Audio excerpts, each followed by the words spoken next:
Welcome to this special edition podcast to celebrate the You've Got This book, which is out now. Can't believe I'm saying that. Today's episode, we are sharing the story of Janine Allis, who is the lady behind Boost Juice, which is a company started in 2000 and has now expanded all over the world with over 580 stores. She's also the part owner of Retail Zoo that looks after a number of other food brands, has been on Shark Tank, Australian Survivor, and was in the boardroom in the Celebrity Apprentice in Australia too.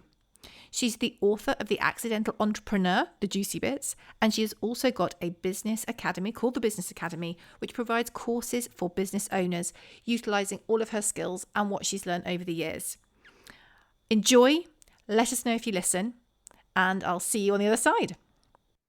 I'm delighted to be joined by Janine Allis, who we're going to learn all about her business journey and the blocks that she's overcome along the way. So thank you so much for joining me from a good far distance from where I am. So Janine, can you tell us a bit about your good self? Okay, all right. So I started business when I was 32 years old, and I had 3 little children at home. My background is definitely not an entrepreneur, and definitely not even a business background at all. In actual fact, I went to a year 11 school. Went to school at year 11, and I went to something which they called back in the day, tech schools. And tech schools were designed to create trades. So they were designed to create followers. And so pretty much I was more of a traveller, went overseas, worked for David Bowie. So I hung out with Mick Jagger and Princess Margaret and all sorts of movie stars and rock stars. And then I found myself back in Australia at 27 with a 2-year-old. And which is, what happens when you travel overseas. You collect all sorts of things. Me, it was a child. So worked on the boats, as a lot of young people do, in the south of France for a few years. So from there came back to Australia and met my husband, and pretty much after my 3rd child, really that entrepreneurial desire started. And at 32 years old, with not an idea, not a clue of what I was doing, but I really wanted to get more fruit and vegetables in people's diets, I wrote the word Boost Juice Bars in the on a business plan and got started, and went on this massive learning curve of still trying to manage 3 children, husband, life, everything. Where are we now? Fast forward to 2023, we have 800 stores, number of brands. We're in England, we're in Manchester, we're in White City. We've got about 20 stores in England, and we've got about 300 stores in Malaysia and Singapore, 300 stores in Australia, and scattered around the world. And there's another number of brands we've also got, which is a fantastic, really cool burger brand called Betty's Burgers, Mexican brand called Salsa's Fresh Mix Grilled, and Chibo. So there's the 2.5-minute blurb of the last 23 years. Wow. I mean, that's a lot, isn't it? Going from where you were to where you are now. That's why I probably feel a bit tired sometimes. And 3 children. I mean, gosh, I've got 2, and that feels like a lot. So 3 is it's amazing. I know. Yeah, and they're grown now, but they've definitely gone on this journey with me to learn how to create an iconic brand, and a brand that's fully international, and that has got to take some managing. So what was your journey like? So I think the thing is, when we speak to entrepreneurs, people who've got businesses, as you say, you kind of condensed that 23 years into a couple of minutes, but there are going to be some really tricky times along the way. Some of those sort of blocks that you had that choice to make, whether you fought through and overcame it, or you just went, you know what, I'm done here. This is it. This is good. I'm going to stay where I am. No, look, the reality with business is you're either moving forward or you're going backwards. If you're staying the same, you're actually going backwards. So it was just this big blur, to be honest. It was me just learning, because obviously we do a lot of franchising, we do company stores. So it's learning all the contractual side of that, trademarks. I had a big battle in England at one point in trademarks. And, you just work it out. I actually found out everyone has a superpower. And I truly think my superpower was making complicated things simple. So I just kind of went back to the basics. I went, right, okay, is the most basic form of business. I need more income in than expenses out. That's as simple as it gets, right? Yeah, yeah. So, and then if I focus on only creating the best possible brand for a customer every single time, then it's going to work. And so I always put myself in the seat of a customer. What do they think? What do they want? And by having that customer focused, it was just everything I did was about them. So, people get into business and think, yes, I'm going to get into business and have freedom and have lots of money. The reality is we didn't take a cent out of it for 5 years. I think I had my first salary of probably £15,000 in 3 years after we started. Wow. So every single dollar went back into the business to grow it. And in actual fact, sometimes the best businesses grow with not necessarily focusing on the money, but focusing on doing everything else right, and the money will come. And I think we did that. And we did, I had a really good mentor early, and really it was a matter of ensuring that, every single day I went, there's a better way, I'll find it. And I still think that way today. So did you have any moments when, because that's a really, really positive mindset, isn't it? That does help you overcome failure in inverted commas, or any self-doubt or any lack of self-belief. How did you develop that? I don't know. I think it came with the package. Look, don't get me wrong. There was times where I'd rock quietly in the corner, and there'd be times when then I just went, oh God, just get me out of here, and stressed up to the max, and my adrenal glands had gone, and I was just a mess head. But I think that there was a couple of things that sort of became really clear to me. Is how you think is a really important part of business. So, for example, I think there's two types of people. They're the people who are verbs, which is they're victims, they're entitled, they need to be rescued, and they blame the world for their woes. Mm. And look, let's not kid ourselves. We can all be verbs, right? All of them have verb moments. Yeah. But if you can actually twist that around and actually do that as a SOAR, which is my little acronym, which is solutions-based ownership, accountability, and responsibility, immediately you have the power to change. So there isn't one thing you guaranteed in business, there'll be problems. But you can actually do one or two things when there's a problem. You can turn around and go, oh, poor me, it's, what am I going to do? It's not my fault, blah, blah. Or you can go, that's shit. Right. What are we going to do about it? Okay, it's buck stops with me. I'm owning it. What is the solution? And I'm accountable and responsible for the outcome. And I think by just those little tiny shifts in how you think, immediately you don't wallow when things go wrong, because let's not kid ourselves, things go wrong in business every day. Yeah. Instead, you look at finding a solution, and in actual fact, if you're constantly thinking that way, your mind doesn't even go to the woe. It goes immediately to, oh, that's bad. Okay, how are we going to fix it? Yeah, no, that makes perfect sense.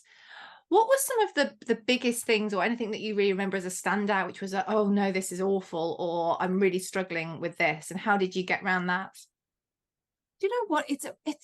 I find that a really hard question, because there's no question that daily I could give you probably a long list of things that had gone wrong and I went pear-shaped. There was things like, we rock up with a full store that was in the back of a truck, because that's how we sort of delivered them to shopping centres, and found out there was no water. There was times I've hired the wrong person, and you go, oh my God, we just lost a lot of money because they were the wrong person.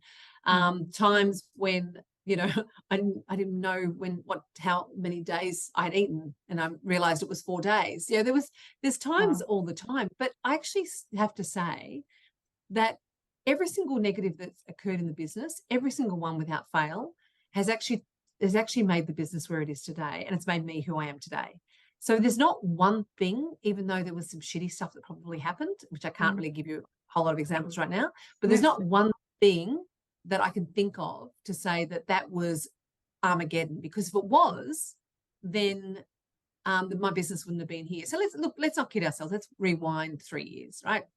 And we were told that we have 800 stores all around the world, and it was like a domino effect that different countries were shutting down, and we literally had to close, right? Yeah. Now, even then I went, oh, shit. How does that work? And I remember I'm on the board of a number of businesses, international businesses, major Australian retail businesses. And, so I saw the tsunami coming. I saw that, Canada was closing down, and then England was closing down, and it was coming to Australia. And you did go, I don't know how I'm going to get out of this one. I couldn't solve many problems, I don't think I can solve a world pandemic.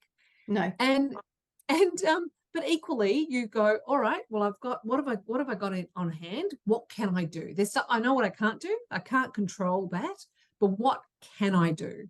And then we put things into place, and and then we found out what government was doing, and we leveraged on that, and the business is bigger, better, stronger than it was even before COVID. So that was probably my biggest, in fairness, my biggest aha moment of going, oh, that's not good. Yeah. Now, I mean, what I'm really getting from this chat is your mindset. And would you say that that was really an integral thing for business owners, entrepreneurs, want to be entrepreneurs to work on? Because there are so many knocks in business, but it is, some of the things that you've described as well, it is actually how you frame that helps you overcome it and learn. Look, I think at the end of the day, you've got to, as I said to you, I certainly wasn't the smartest person in a room, and nor was I the most educated. But what I did do was I made calls. Right or wrong, you made calls with the information you had at the hand at the time. And so I think it's important that if you are going to lead, you've got to lead with positivity. If you lead with doom and gloom, well, guess what's going to happen? You're going to have people walking out the door because they think, oh my God, this business is all over. But if you lead with confidence, if you lead with aspiration, you lead with really good communication, then people will follow you. Yeah. Would you say that would work with, sole traders as well, when you just started and it's just you, because you still need people to buy into what you're doing to grow, don't you? Oh, look, completely. When I say people work for you, it's called key stakeholders, right? So all your key stakeholders have to, I was so, look, seriously, I had, if you Google old photos of me, my hair was curly to my bum, right? Because I didn't have time to cut my hair. I didn't have time to breathe. And so I remember one time I was, my lawyer turned to me, and I heard later that they said, oh, look, she might look like a hippie, but, she's fierce. Oh, gosh. So, she knows what she wants. And so it was, I think it was just, you just get on with it, don't you? Like every single problem that occurs in business, as I said, they're daily. You can either wallow in it, or you can just go, right, okay, let's move forward this one. Let's get over this hurdle. But I think the key thing for me was, that's okay, it went wrong. How do I make sure I never learn that lesson again? Because it really hurt. It hurt financially, it hurt emotionally, it took my sleep away. How do I not make sure that happens? And if you think about a business, if you think about any business, and I did, just say 800 stores, right? And to get to there, though, when you start with absolutely nothing, like you start with, like sometimes you have to go, every business out there, you think it started with air. And then someone had to go, what sort of food are we going to have? What sort of smoothies? Gee, how is a system that work when people come and order? How's the system work? All right, what fridges do you need? Like every single element you have to consider to actually start a business. And sometimes you better not think back about it, because it seems such an enormous role, enormous job, that you just go, I can't even start because it's just too big. And people listening to this or reading your book go, some people come to me and go, there's just too much to do. It's like, that's okay. Just focus on today. What can you do today to get to your outcome? That's all you can focus on, is what you can do today. Because it can, as you say, it can be massively overwhelming, because people look at where they want to go and go, I have no idea how I'm going to get that. Like with you, your 800 juice bars, like if you go from nothing to 800 businesses, essentially, that's the overwhelm you can feel is huge. Yeah. Do you know my greatest strength in that, though? As I said, my background was definitely no money and no experience and a low education. I didn't go to university or anything. But I think what that worked to my favor, because I actually was completely naive. I had no idea that it was going to be hard. I had no idea that it was going to be as complex as and I probably would have gone, oh, I don't know if I'm up for it, if I sat down and really thought about what I needed to know. So I think I would say to people is, just know what you need to know today. Like we opened 100 stores in 4 years. And I used to say to the team, because we were growing really quick, I said to them, don't be overwhelmed. Yes, there's a lot of jobs, a lot to do to open a store, but let's think about, we'll plan it out. We know it takes 3 months per store. Let's work, what do we need to do today for that store to be open? And then we would be really good at planning. We would go away for 6 months, away for a couple of days and go, right, what's our 6-month plan? And we go, okay, that's what we need to be. What do we need to do today to get there? And then, so I think that if you do think of how enormous it is, then no one will do anything. You just say no and just do nothing. But I think that just have your vision and it will unfold. I love that. I was going to say, just to round up, really, that was there any advice you'd give to people? I mean, you've given loads of advice in this, which has been amazing. And I think really I'm getting that mindset is so important, doing work on your mindset and not reliving failures, learning from them and just breaking things up to make them a lot more achievable. So you don't deal with overwhelm. You don't have to deal with overwhelm, sorry. Yeah, I think get out of your own way. I did a ridiculous thing. I don't know if you have it in England, Australia Survivor. Oh gosh, we have got some random random things, yes. Right. Okay. So we have Survivor in Australia. And they asked me to do it a few years ago. And what I found was really interesting is I was 54 at the time. And I was up against, ex-Olympians and ex-professional sportsmen. Wow. But what I found really interesting is when we were doing those really mind challenges, and Australia tends to, I don't know why, but they tend to go, we are bigger, stronger, tougher. So the challenges are apparently the toughest in the world. Everything is toughest in the world because I don't know why, because they must think Australians are tougher than most. Who knows why? I don't know. Maybe because we're ex-convicts. I don't know. Anyway, but I remember sitting there in some of the challenges, like we'd have to be in positions for like hours and people would drop off. And it's so interesting that the mind gives up so quick, and the mind gives up so much quicker than the body does. So I think that sometimes we talk ourselves into failure and instead of talking ourselves into success. So that's really interesting. And as you say, if there's people who have, been Olympians, who have got that physical fitness to an absolute another level, but because of your mind, you obviously achieved amazing things in those situations. Yeah, and look, to be honest, I'm not I'm just normal. Like I'm not this super person, right? So it was not like I had this, yes, I'm a yogi. Yes, I did some training with some ex-army to prepare for it, but I wasn't extraordinary. Like actually, in actual fact, I'm actually okay at a lot of things. Like I love surfing, but I'm okay at it. I love skiing, but I'm okay at it. So I'm actually not amazing at anything really, particularly. It's more that I'm actually good at a lot of things. Yeah. And I give things a go. And I think I just have that, as you said, a positive mindset. Yeah, I mean, I kind of think you are Superwoman. So don't do yourself down. I mean, it's been amazing to speak to you. Is there anything else you'd like to add? And if not, can you tell us all the places where we can find about you and your businesses online? Yeah, sure. Okay, so look, I've got a website, janineallis.com.au. There's an online course there if you want to do. I've got a book called The Accidental Entrepreneur, which is kind of, it's just my journey, and it'll put a lot of business tips in there. There's podcasts out there. There's, I think if you Google my name, there's heaps of interviews if you want to sort of know a little bit more. But yeah, no, look, my vision is, I found that, as I said, my education was, woodwork and sheet metal and certainly no entrepreneur business. And sort of my vision is, it was solving the problem with more fruit and vegetables in people's diets. Now it is for entrepreneurs who are wanting to have a go, just giving them some of the knowledge that I wish I had instead of having to learn it and still sort of balance, families and husbands and, yes. and not be the parent the parents hung out with to feel good about their parenting. I strive to do that. So, so I think that, so I think that's sort of my next vision. I think that that's what happens when you get a little bit older and, as I said, been in business for over 23 years. It's really nice to give back.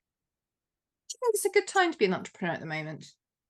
Oh, look, I really do. I think that, when I started, there was no women. I think you had Anita Roddick and Ruddick, yes. And that was and and it was pretty much just me in Australia, and then it slowly other women started to come, some incredible women. I think now though it's pretty much 50-50. It's so exciting. And I think that it is easier because you've got TikTok, you've got all these social medias where before you needed quite a bit of money to get started. Now you have a good idea and a good personality. I have a son who's got he's a YouTuber, and Oh, wow. he actually is killing it at the moment. And I never, when he was at school, we didn't go, hey, what about YouTubing as a career? And it's called Major Kill, which Okay. which he sort of does the all about Warhammer. He was thinking about calling it Sir Camelot, but I think he decided to go more in the Major Kill instead. Sorry, you should, if you saw his YouTube, you'll understand. And please don't judge me as a parent. It's very Australian, Borat Australian.